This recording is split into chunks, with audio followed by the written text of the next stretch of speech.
Now, I need you all to be here, both mind and body. Anyone got their phones on them? Fantastic. Put them away. How often do you get to see two amazing treasurers and Paul? It's all right. Here's our warm-up pack, don't worry. 3 amazing treasurers and get some career advice from these guys. You don't. What you're going to get to see tonight are 3 amazing treasurers who are going to talk about their treasury careers, talk about how they've made their progression, how they've grown their treasury careers, and where they see the future of treasury. And as Tony Robbins says, success leaves clues.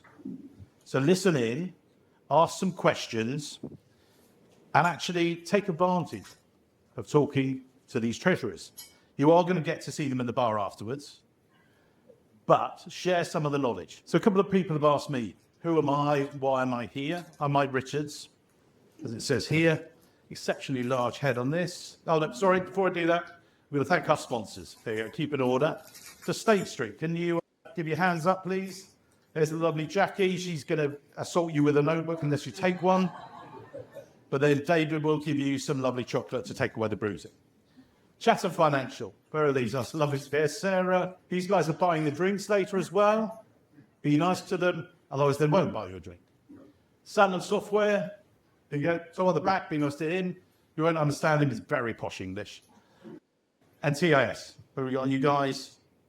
Lovely. And Gert as well over there. Thank you very much to our sponsors. There you go. Who am I? I run the Treasury recruitment company. I recruit you guys. Move you from one seat to another seat and then send out a bill. Been doing it for 25 years. I then thought, I love talking to treasurers, even Paul. And so, there's the rest of the team as well. So you've got Katie Hardy, where are you? There you go. There's Katie. When you need a job move later on, after a couple more drinks and whatever you said to your boss or colleague, call Katie. There you go. I started talking to treasurers 20 years ago, and then I thought, I'm enjoying it so much, I'm going to record it, with their permission, of course. And it became a podcast. I thought, maybe we'll do 10 episodes. We're now 330 later. I've spoken to treasurers across the world about exactly that, their treasury careers. And it's rather popular. 160,000 downloads, which is just incredible. 200 to 300 a week. And again, each and every week, I talk about how you treasurers have developed your careers. That then led to this live event, where these lovely people share the stage with me, and I ask them about their careers. We go through it, and these are some of the questions we're going to talk about. They get them to introduce themselves, talk about education, how qualifications. Some of you want to know about that, but you also want to know about some keys to their success. What have they done? How have they made it? Some of the decisions they made and everything else. From that as well, we'll then go to Q&A. We are then, afterwards, we've got some great key takeaways. And I know that there are really good takeaways, so we'll probably get to takeaways a bit earlier this evening. So I think there's some really good advice for all of you here. So first of all, I'm going to let everyone introduce themselves and talk about their careers. But lovely Erin Cole. Now, you have to be nice to Erin because she is slightly nervous, one of her first sessions. But we are going to start with your story about starting in a laundrette. So over to you. Thanks, Mike, and thanks for inviting me here. Pleasure to be here. My name is Erin Cole. I'm Group Treasurer at Tate&Lyle. It's a food and beverage ingredients company headquartered in the UK. I'm 37 and I've worked in corporate treasury for 13 years. Not quite as tenured as some of the prior guests on this podcast. And it's the first time I've told my story in public, so get easy on me. So I was going to take a different approach and not start with my degree and what happened when I left university. I'm going to go back to the primary school days. I've never heard it before. It could be a long evening and we might have to warn the ferryman to stay open late, but carry on. I was 11 and at my first experience met the principal of the school, Mary Mitchell O'Connor, who many people in this room will remember as a former Irish government minister. She coached me to go on and win 2 scholarships to 2 very prestigious schools in Dublin.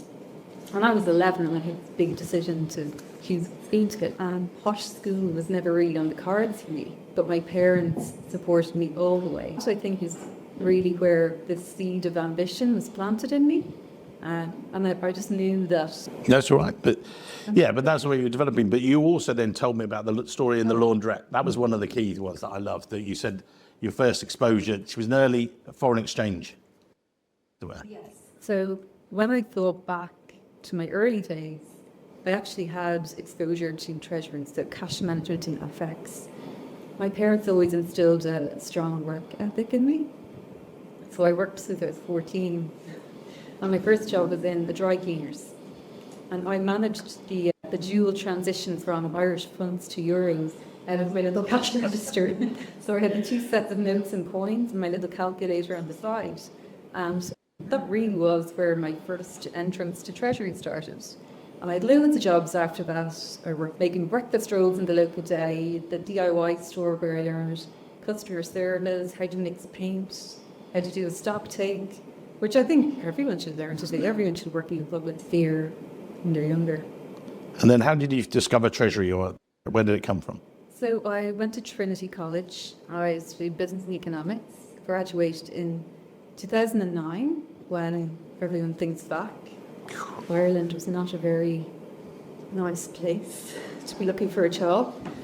The global financial crisis had really taken hold here.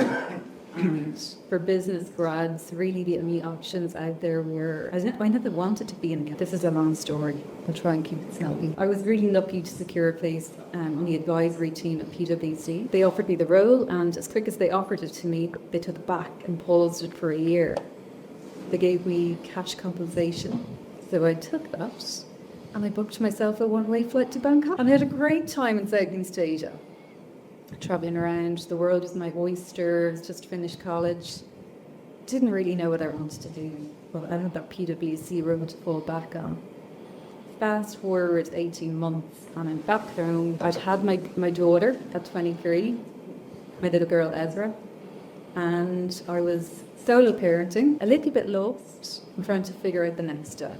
I knew it wasn't going to be the intense grad thing in PwC, with a couple of ACA study at the weekends and the evenings. With the baby, it just wasn't going to be practical, especially on 24k a year. I struggled for a few months thinking what I wanted to do, and I came across corporate treasury postgrad in DCA, and that really appealed to me. It just seemed like a really practical way to learn about funding in the debt capital markets, FX risk management, investment analysis. So I signed up for that, and then by a stroke of luck, almost simultaneously, I was offered an internship at Getty Images by Cara Killian, mentor and lifelong friend who Mike knows well. Yeah. Cara hired me at Getty, and I was so lucky to have Cara. I had the gold standard intro to Treasury. Getty was privately held at the time. Working under private equity, it was super fast-paced. We went through 2 leveraged buyouts, which meant billion-dollar, multi-billion-dollar debt raises. Cara gave me the keys of the Bloomberg, and I was afraid you have the $1 billion of interest rate swaps and building models. She brought me to Seattle to work. I sat in Jonathan Klein's office, the founder and CEO, when he was doing the earnings calls out of New York. Yeah, I had an amazing experience. Just couldn't have asked for more. But the time came where we'd set up the Emir Treasury in Dublin. Cara was then moved to New York to head up investor relations, and I became the only finance person in the office. And Cara gave me really good advice that the one thing she was missing on her CV, so looking back at that thinking, I don't regret not taking PwC because I've immediately doubled my salary by not taking it. But actually, that's a big gap for me, not having that accounting qualification. So we knew then that the next step was going to be for me to leave Getty eventually. I did spend time with a famous Dublin Treasury recruiter who shall not be named. Nope. And just wanted to validate kind of how should I navigate this? What's the best way to do it? And I figured out that I was going to go and do the ACA through industry on what they call a flexible rate. I just needed a firm to take me in and do that. And a few months later, he contacted me. It was a role at James Hardy Building Products, seasoned finance professional, loads of chartered accountants in the office, and it was the right environment for me to go in and get that experience. And then as well as that, I had experience with high yield bonds and interest rate swaps and working at rating agencies. So that's what I wanted to take for them. And they were doing lots of really exciting things. So going to the high yield market for the first time. We syndicated Aussie bilateral debt into like a US style revolver. Lots of interesting things like that. And then once all of that was locked down, there was loads of time for me to start moving a bit laterally. And I ended up working on broad finance projects as well as keeping my day job going as well. I went to California, worked on a HFN and consolidation tool implementation. Went to Australia and New Zealand for a manufacturing project. And one of my last projects there was spending a good bit of time on the finance integration for a big acquisition that they did in Germany. So leading the finance integration work stream. And that was an amazing experience, but it was very hard work. Yeah, and you got through that and you thought, some time out, which you did. Yeah, talk about that and then bring us up to date with Tate&Lyle and the things. Yeah, my time at James Hardie came to a natural conclusion. I left. It was a bit of a risk because I left with no job to go to. And I took time out, went backtracking around Latin America with my daughter. She was 8 at the time. And it was the best venture. It was in 2019, so we didn't try. So, go on. We went from May until she had to go back to school in September. Such a good time, and I wouldn't have come home we left from Costa Rica, I wouldn't have come home only for she had to go to school. Then we got to November and I was still not back to work and there weren't many interesting opportunities coming in Dublin. I got a call from a London recruiter and my brother had a spare room in London, so I'm like, this might be something to try, and they were asking me, what's your day rate? What's the day rate? Yeah. Never been asked that question in my life. But that's how I started at Tate as a day rate contractor, working with Hollywoodette. It was like to backfill a director role initially. And within a couple of weeks, I think they were permanent role there, which I took eventually. And then was promoted pretty quickly. I went from senior manager to director of Treasury and Corporate Finance. I'm now group treasurer since the start of last year. So Tate&Lyle, can you just, for the audience again, one might know of or have an impression of the trading, sugar and everything else, but they really changed as a company, haven't you? So. Well, we sold the sugar business in 2010. Yeah. So we are on a transformation journey, and I was actually quite lucky that I came in at the very start of the recent big transformation piece. So when I signed a contract to work there permanently, I had an NDA put in front of me because we were on the journey to look at divesting the primary products business. Yeah. And that's the more commoditized business, sells ingredients like high fructose corn syrup in the US. Yeah. So we sold that all closed down 1st of April 2022. And we've now just announced an acquisition. So we will hopefully be closing that in the next few months. We're going to buy CP Kelco from J.M. Huber. So really exciting stuff going on. Just syndicated about $900 million of new debt. And we'll be going into the USDP market to take that out. Do that as well. Finance. Yeah. So. Okay. So we're going to move on to Paul. Now, Paul, I know, has got a bit of a cough, would you prefer to have the microphone or are you okay with that? This thing's fine. Okay, cool. So Paul, over to you, Paul Hussey. Thank you. If I fall asleep, it's 2 flights from to and from Dover and the last goes to come here today. I'm just going to talk briefly about the career. I'm having a borders really outside of it, but my background's central bank finance as a fund management for 8 years old. Then I went back into banking, went into treasury, back into banking, back to treasury. So the journey effectively is all it comes to understand. I think if I hire people, they have to have a banking fact. Now I'm looking at Sarah Stegan, love it to Woods and ACON. And it's also about the people I've worked with. I'm not particularly clever, I'm not particularly good, but what we do is the good team. And that's the most important thing. Look, okay, I've done over $100 billion. It's really down to the people that we work with. John Morton's not here tonight, he's the group treasurer. For me, it's working in treasury, it's just a title. It's actually understanding what we can do as a team, what the team can do with me. Peter Shea there in salmon, we brought in salmon when I was in, was it Tyco, Peter? Yeah, that was like 15, 18 years ago. So it's working in partnership.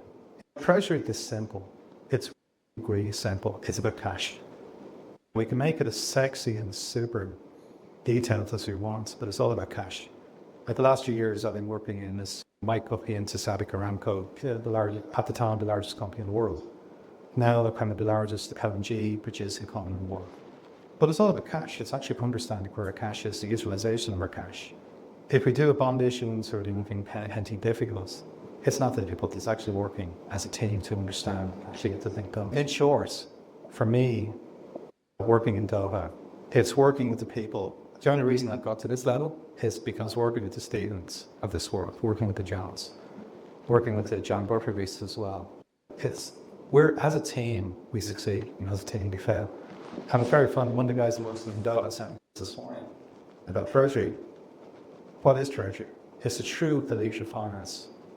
It's endlessly innovative, but it's massively underrated. And I think that's something I've learned. I was in Frank Ryan's the Euro crisis in 19. After 2008, I was sitting in Dublin. We've gone through the Ukraine war, sitting in QatarEnergy in 2022, when everything absolutely went off the charts. But it's actually understanding the risk, the cash, and the people that's behind it.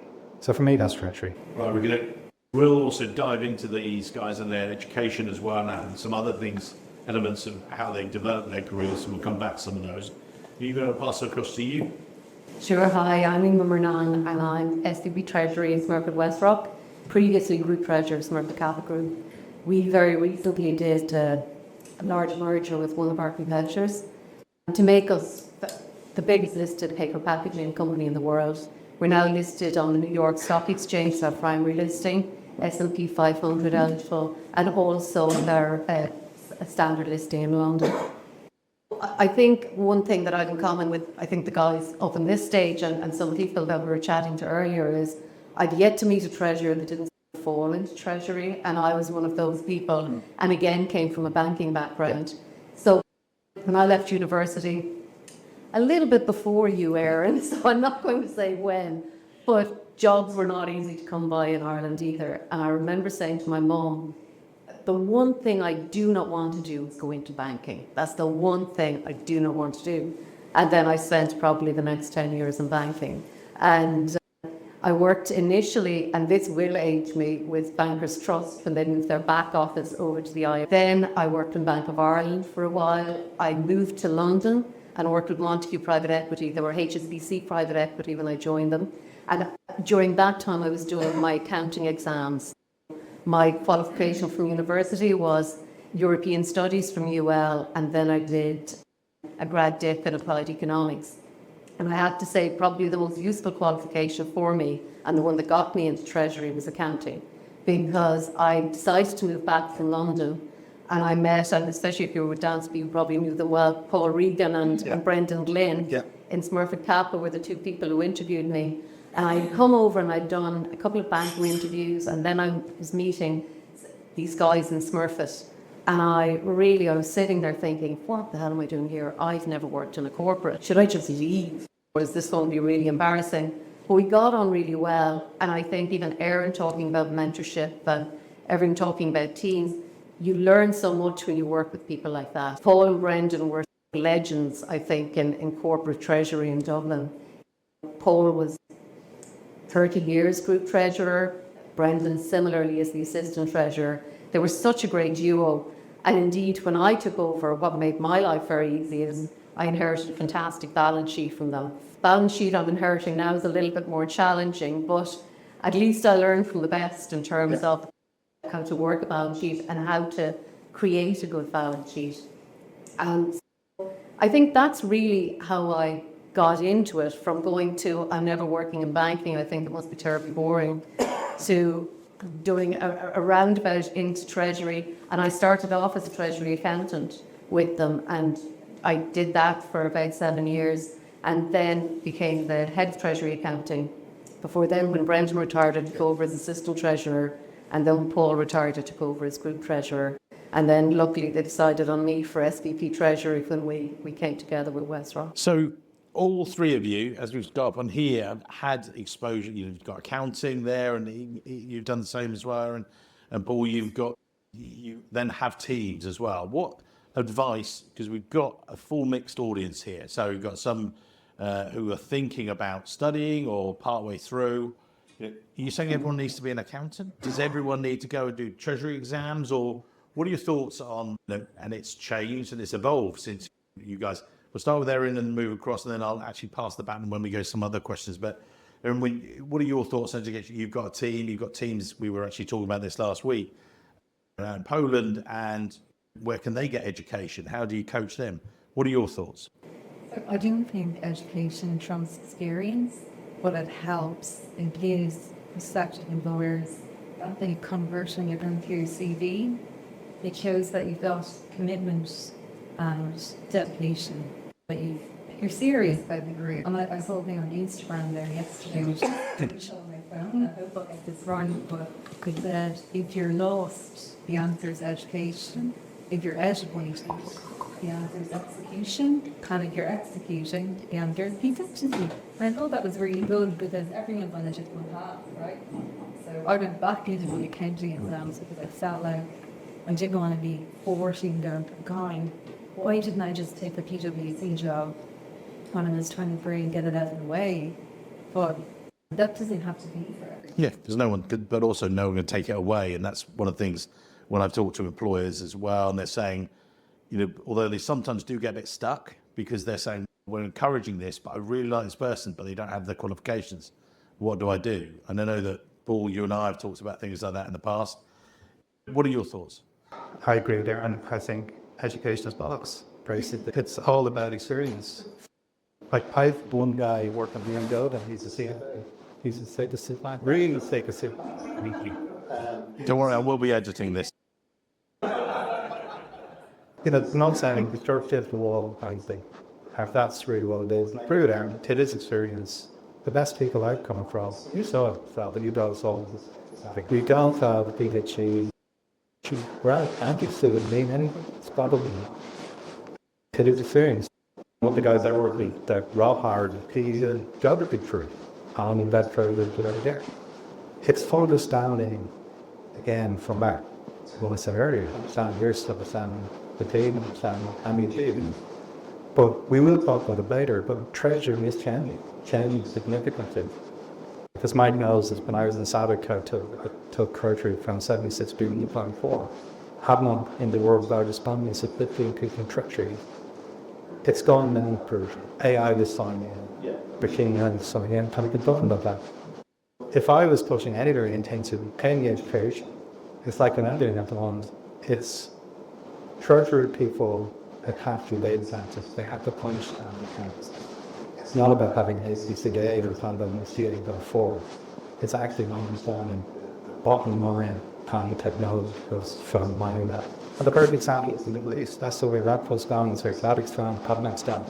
The day searching 40, 50, 60, they come to the Treasury bomb. The companies understand the demand, risk. But that's what I think. Well, so you don't have all of Paul's work. No, I agree to a certain extent and I disagree to a certain extent. Yeah. I think, would I be where I am today without having an accountancy qualification? I probably wouldn't have really got in the door if I hadn't had it. Then you have to use it though. It's performance. It's not enough to have the education. You actually have to apply the education. Again, would I have become group treasurer without having done ACT exams? I think they gave me a technical knowledge on different instruments that definitely gave me a bit of an edge compared to perhaps people who haven't had the interest. And some of it may have been that I was just really interested in it, very passionate about it. My husband thinks I'm the biggest nerd in the world.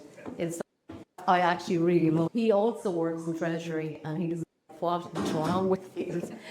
But he enjoys it, but I actually really love it, which is why I've done that. So I think it definitely gives people the edge, but I don't think education has to be formal.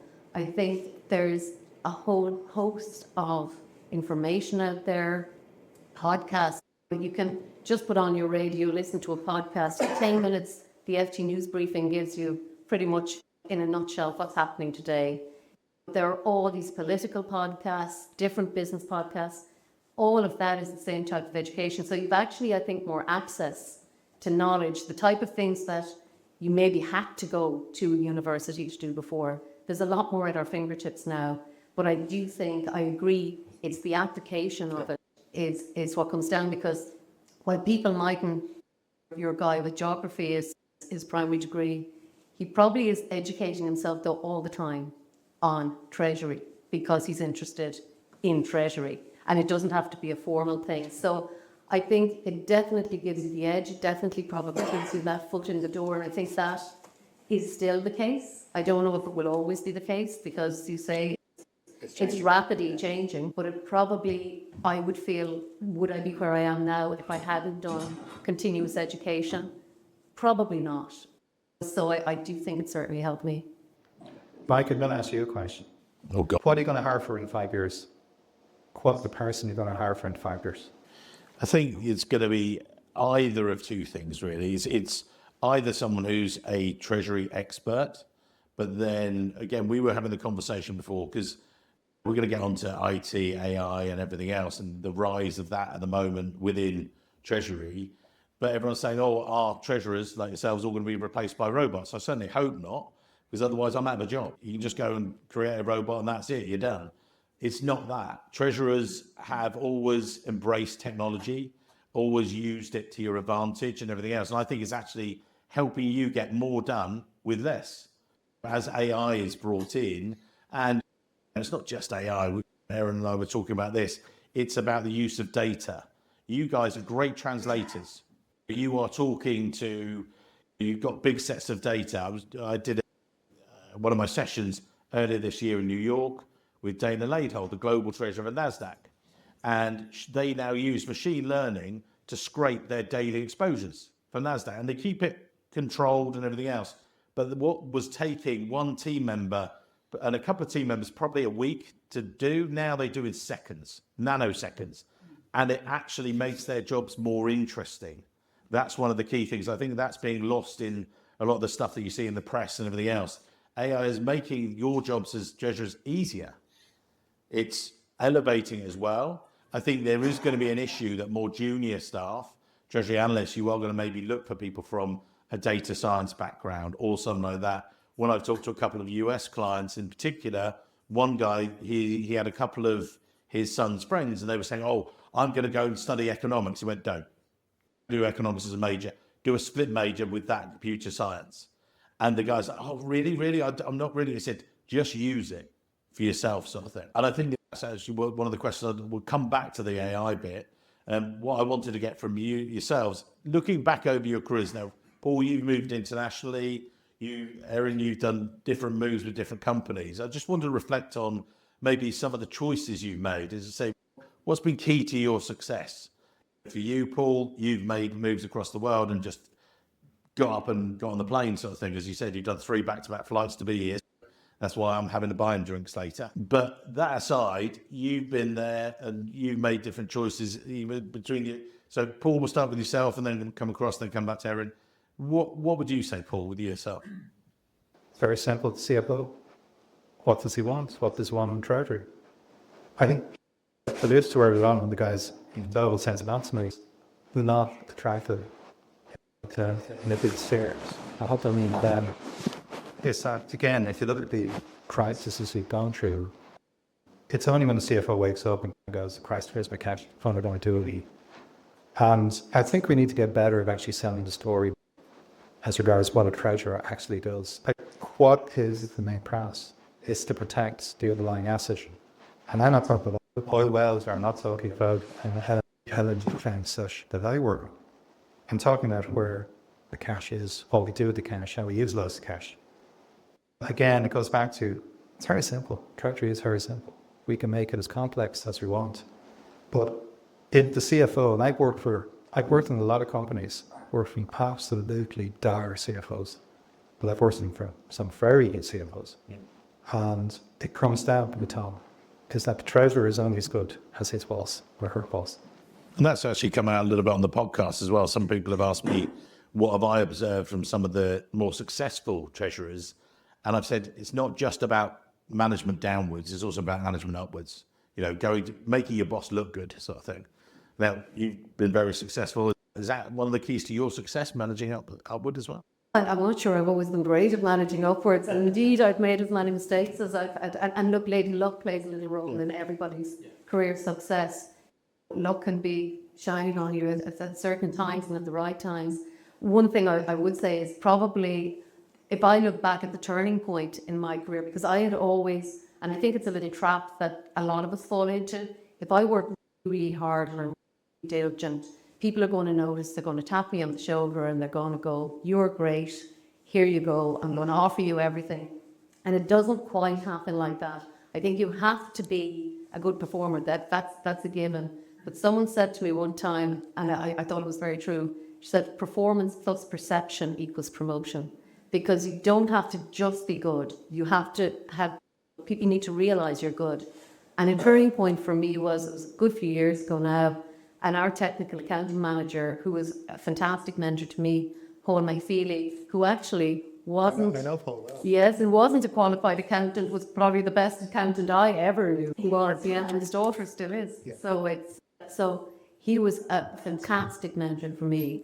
And we got chatting about derivatives, and as I said, I am a complete nerd when it comes to this stuff, and I love all things, chatting about all of these things. And Paul said to me, I think you should do a presentation on this, Emir, because it seems to be quite complex, but you're making it really simple. And as you say, it is actually really simple. People get a bit frightened. So anyway, I said I would do it. And I was in the canteen one day, and our CFO, Ian Curry at the time, came up behind me and said, Emir, I hear you're doing a presentation on derivatives. It's one thing I always think I'd like to know more about, so I'm going to be there.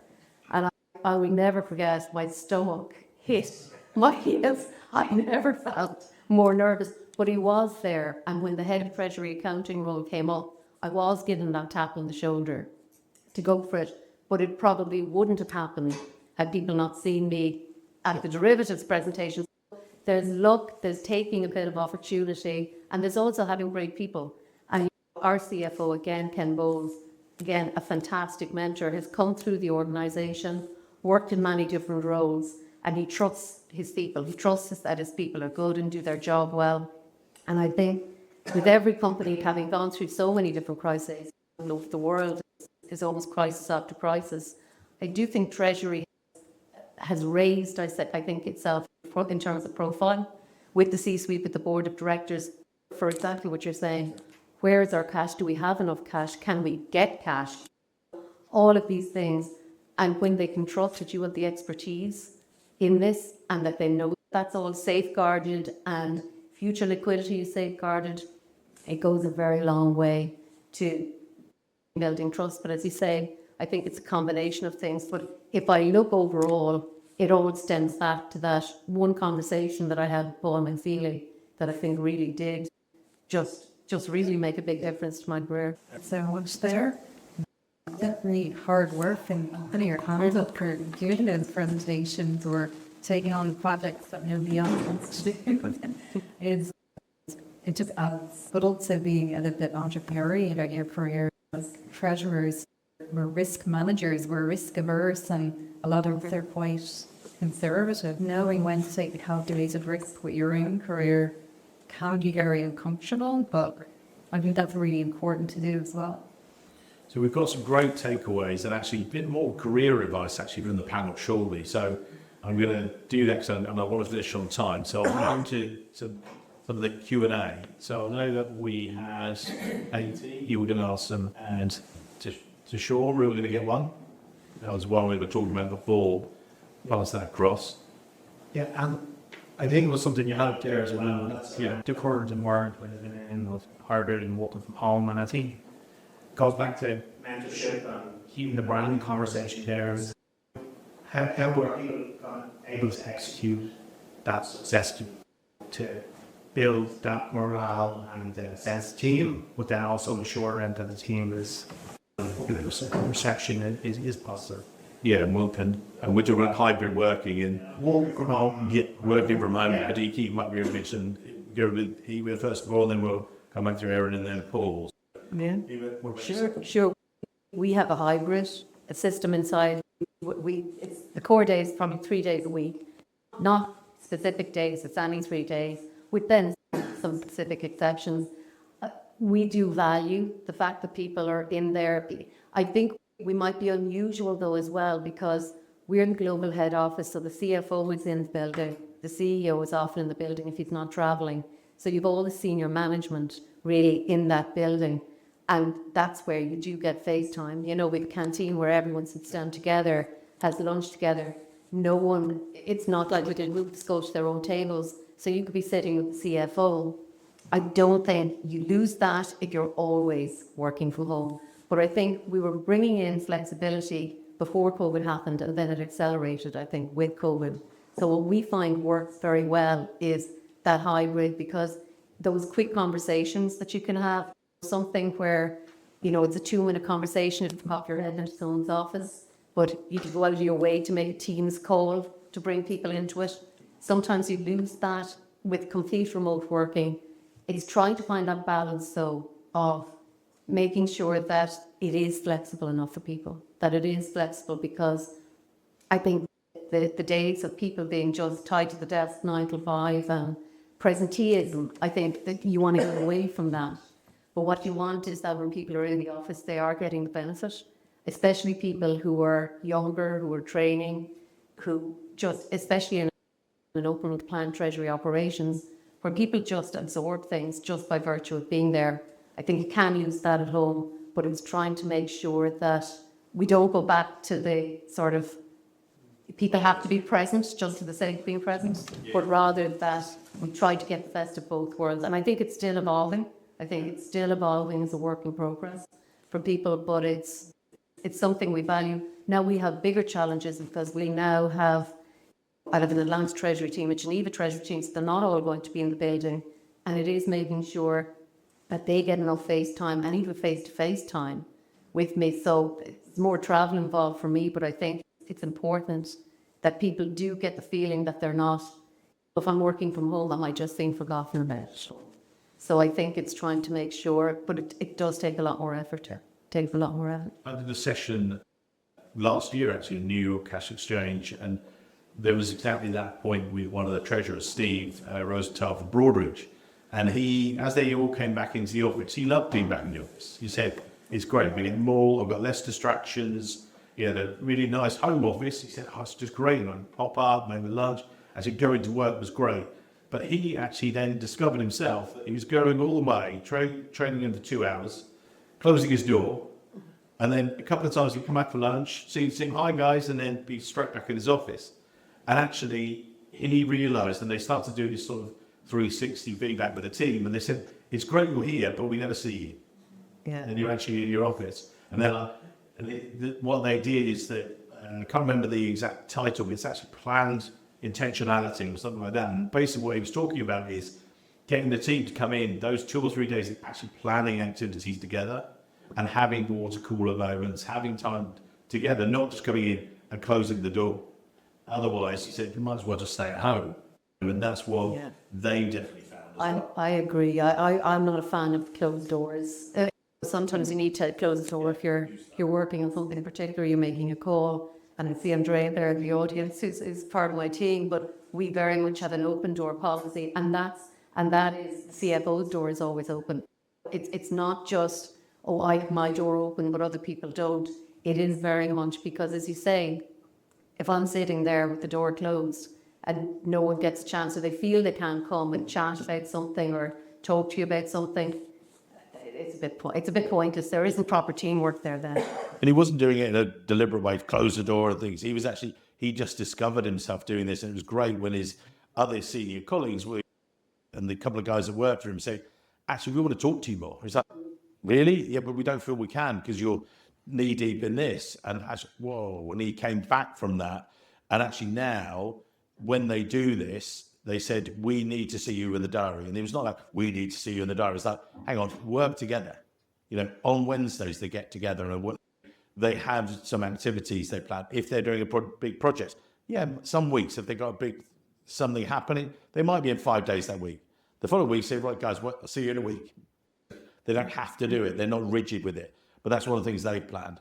Erin, what about yourself? Because you've got an interesting one because you have a mixed team, as it were, location-wise. Well, I'm pretty much be remote treasurer because I live and work remotely in Ireland and our head office is in London. Got 2 people in London, 1 in China, 3 in Brazil, and then a 10-person back office, including some trainees in Poland. So a couple of devolved teams there who have to be very mindful about those anchor days. And it does mean a bit more travel for me, but I also get the most out of those days when I am in the office. My banks are also in London as well, so it can be quite pressured to fit everyone in, but it works.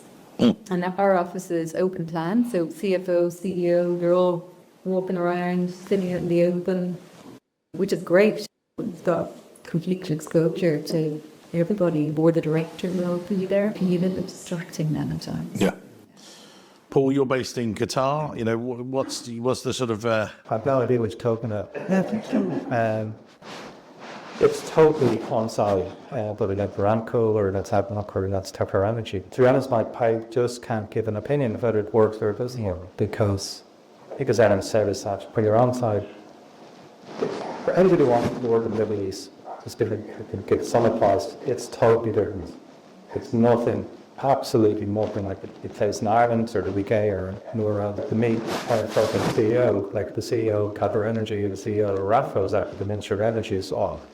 Immediately says to happen. We just don't see them. But how do you do it? And I really don't Jan Pipe don't think to let her change over there. So the reason is capitalization, organization, and segregation.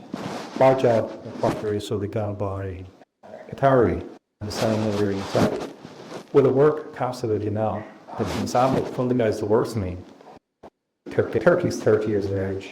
His day job is seen as to QatarEnergy. His night job is the CEO of QRP, 30 years of age, Sheikh Turkey of Ham. He's the guy with the Saudi Sheikh Jasmine from Murnane. If you go to the analysts who are Qatar, it's totally different. They will change, they will get all the expats out, they will get all the work put in. But that is saying that they can't do this because if you're interested in buying Man United, you're not interested in the day job. It's totally different, Mike. So I can't really call it so order. That's why we're doing it in the openness, and we will have a podcast of this, but a lot of it will be edited, particularly Paul's section. That's because we're friends, we're allowed to say that. Now, I spoke to the panelists before, and I won't do it as a question to the audience, AI, data, and we touched on that a little bit, and I talked about how that's going to be a rising thing.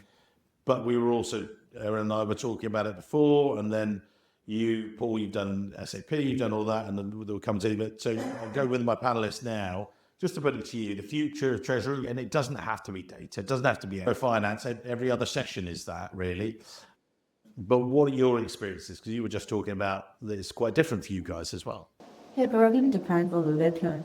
I think you're probably going to be a slower adopter as business of things like AI. We are doing experiments here and there. But from the finance perspective, all it takes is a great big acquisition like we're about to close in a couple of months to completely shake everything up. We've got completely different data structures to integrate. But it just boils down to simplicity, understanding your processes, standardizing them, and then using things like data lakes to try to do what you can to put those stratas of data in. That's really it. It's just getting back to the basics. Yeah. But it's like a web because your ERP, which is like the center of the organization, but then you've got suppliers and customers, and there's all sorts of information coming in and out of your network all the time. So it's not just what's going on in your organization that determines how you analyze your data. There's just so much. Yeah, we will have room for a couple more questions if we do need it, but Paul, for yourself, technology? My best friend, my best man, also in Cabot, is the CIO of Futures Decisions. He's got a team of 18,000 staff based out of Japan all over the world, working in AI. If you look at, say, KPMG, they give that $2 billion a year to go forward. You could AI. We have them in, Central Bank have them in, they're clearly there when you so. It is the future. I think there's an awful lot of fear around this. I don't think people really understand the CEO and the C-suite for it will sound me. If I'm honest, in the next 5-7 years, to be honest, this is an alter. To be honest, the things that honest, it's unchanged average. And I can say that I get first hand Five numbers. It's getting habitability national economy, turns 80, 1900 people into 15. Everything's machinery, everything's actually organized by citizens. And we didn't tell that 30 citizens come forward. I would not really worry about this, and that's what 7 years of experience. Those jobs didn't exist. But that's also process. Those are process roles, and actually process you can streamline. And actually, I think if someone's going, oh, I want to work in a back office, really? Yeah, that's going to be changing. That is changing radically. For yourselves, what are you saying? Yeah, look, we're very integrated in terms of our systems, in terms of AI. I think it's there in the background. Sometimes, for what my experience of it, sometimes I'll get an email, and for some reason there's a line that goes in. It's never the line I would have written, but there's obviously some algorithm there in the background that's trying to decide what it actually. It says something like, "Thanks very much for that," and that's not what I was going to actually type. But look, I think there's no doubt. Look, it moves very quickly. Computerization in itself has moved very quickly. When I was growing up, I was in college before Emir on a computer. My 15-year-old now, he built his first computer at 12.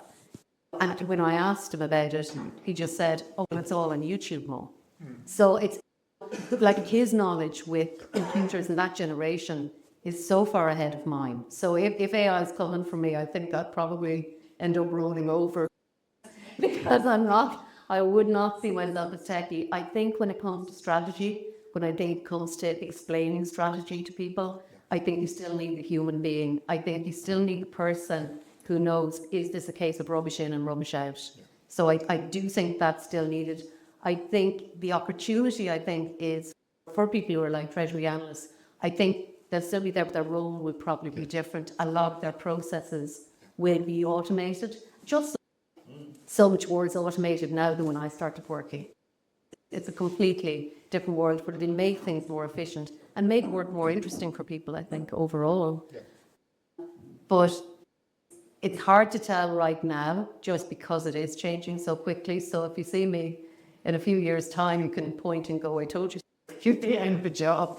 But I think people will always want people with people skills. I think people will always want to deal with people. I do think that if someone's very happy with a very process-driven role and not wanting to change, if you like, and go into more value add, I think that is going to get tougher, definitely, without a shadow of a doubt. But I think things will be just different. I think where it'll take certain roles, it'll probably open up other opportunities. And some of that will be in computers themselves. And some of it will be where people no longer have to spend time manually analysing some data that comes out of the machine, but actually it'll be done and it'll give them proper information. But I think from my point of view, I always want the person there that I feel has the skill set to tell me, does this actually make sense? Is this business correct? And it's an interesting one as well. 6 years ago when I started the podcast, I thought I was a pretty good recruiter. I was all right. But the thing was, what I discovered from talking to over 300 treasurers is actually I got to know really what you guys do.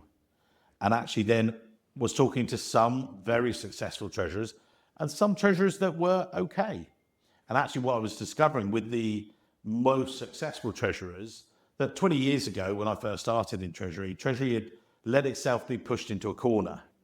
A bit ivory towered, you got a bit of a pay rise, you're well paid for being a treasurer. But actually, Treasury has spent the past 20 years trying to battle its way back out and now be part of the business. And the treasurers that I've been seeing that have been more successful, that I've talked to, really go out to the business. They're getting their treasury analysts to say, treasury analyst now, you talk about it not having one. So your treasury analyst isn't just sitting there crunching the numbers. Your actual analyst can go out and become FP&A and help those guys and get to know them, have a coffee with different parts of, and actually integrate with the teams, because their next move might not be within Treasury. Treasury has been a very specialist silo and actually the least silos. And that's the other thing I think with treasurers, that those that are able to translate this, manage upwards, talk to their CFOs, the better you can talk to your CFO and present that picture, as you said earlier, the more successful you'll be, which actually isn't sometimes a natural skill set for some treasurers. And I think they've really struggled, but it's still a great place to be within Treasury. Now, we've got time for one question potentially, or we'll go to takeaways. Anyone? Oh, we will. We'll let David have one question. As long as it's a good question, David. Otherwise, the ferryman does close at 12. But one time's the ferryman close, actually. Just regarding ambition, I'm just interested in how much of a stretch would it be for group treasurer to see a club, and would you be interested? Oh, okay. So who's going to take that one first? I think it's less of a stretch now than it used to be in the past. I think it's definitely there. I report directly into our CFO, but I talk to our CEO and I present to our board. There was a time, I think, where, as you say, Treasury was very siloed and people really, you were away there managing the cash somewhere, but no one really knew maybe who you were or what you were doing. I think we're an unusual company because our CEO and CFO are so interested in Treasury, are interested in the risk management, and our board is as well. I've never been one to have a big plan. The CFO that we have, I think he's just absolutely incredible. I think he's really a phenomenal CFO.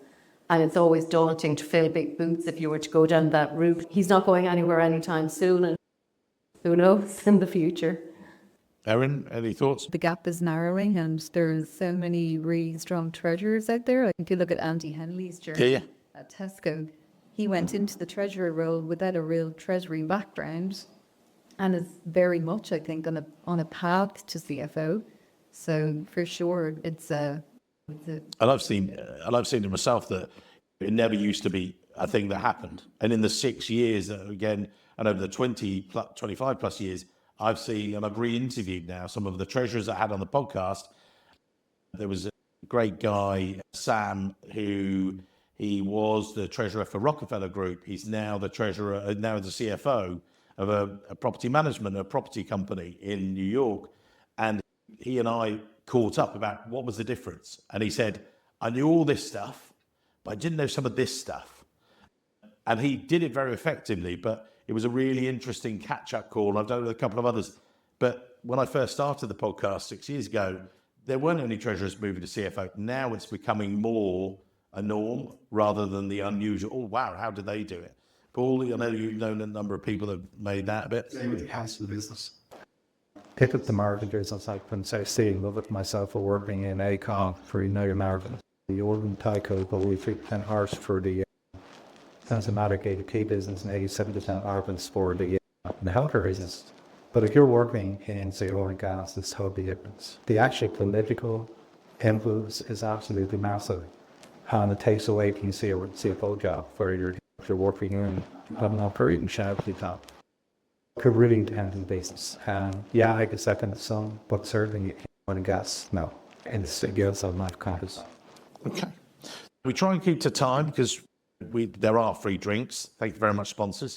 But we've got some great takeaways from the panelists here. So, Erin, maybe pick out just a couple of yours if you want. I know that I love the Paratiny games, but do you want to explain that to the audience a little bit as well? Sure. So for anyone listening to the podcast and not watching the video, I've got two cringy little images on my slide here. So the first one is the power of marginal gains or tiny gains, as James Clear says. A former CEO at James Hardy Building Products, where I worked, introduced me to this concept that if we can improve 1% every day, by the end of the year, it'll be 37 times better. And I thought that was great, but then I realised I'd probably plagiarised that from somewhere else. But I guess my message is have a vision. The other image that I've got on the screen is my 30th birthday cake that my accounting mentor, James Hardy, organised for me. And the cake is the front cover of the Treasurer magazine. My head photoshopped into somebody else's body. Even though I'd always worked in corporate treasury, it was only then, and I was 30, that I went, yeah, I could do that job. And actually, that is the thing I want to go for. And 5 years later, I managed to get myself there, but that was really the moment where the penny dropped. So thanks, Carol, if you're listening. But my message here is that I think have a vision and then use that continuous improvement to make sure that you get yourself there, set small actionable goals and make it happen. And just on that, I sometimes finish some of my sessions, and when Erin and I talked about the other day about this, we talk about, I've done this with US audiences as well, and just saying, well, your treasurers, you're going, oh yeah, how do I do something 1% better? Balance sheet, whatever. No, it's about you as people. So what I did a couple of times is I gave them these coffee vouchers. And I said, go and do this once on a Friday. Just take 10, 15 minutes for yourself and just think about what I could do for me or my team every week. And actually the feedback I was getting from people is incredible because, okay, they weren't getting 37 times the thing, but because they were doing it once a week.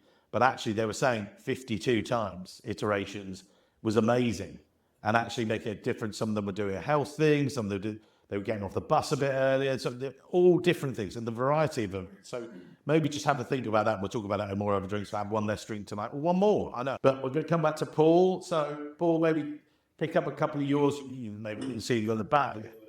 The same. Communication, downwards, upwards, understand your business approach, change, engagement, mentor. If you get an opportunity to work abroad, if I look at the Irish treasury market, certainly compared to what I've seen, I've worked in the States, Singapore and everything in between, but probably a little bit behind for other countries. We don't embrace technology or artificial intelligence and machine learning like other jurisdictions. My kid, I've been away for the last, 20 years now. Stopped a little Dublin, I come home every weekend. I think seeing new initiatives, new ways of working, new mechanisms of working, and working with fees, the clean is the most important. And also, it doesn't mean that you keep plans either. You have to have the activity. You don't ever forget it. You have to be as long as that. Change is to, and I think the communication upwards to the CFO, that's a crucial period. Heredity above, as I said earlier, have worked brilliant and for them. Again, so if you pray some broad storage. I created a Thursday week, and as I can do, I started to take out the drop, 40, 50, on there. But I was talking about Belt and Treasure.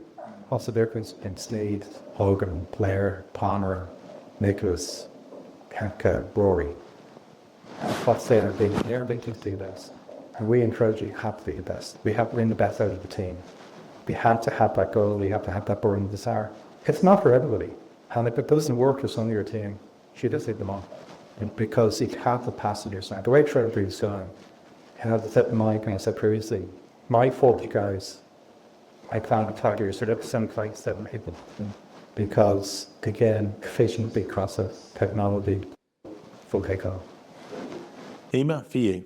For me, I suppose the one, it sounds a little bit twee, but be trustworthy, honest, and a team player. And it's more than just like your moral fibre or whatever.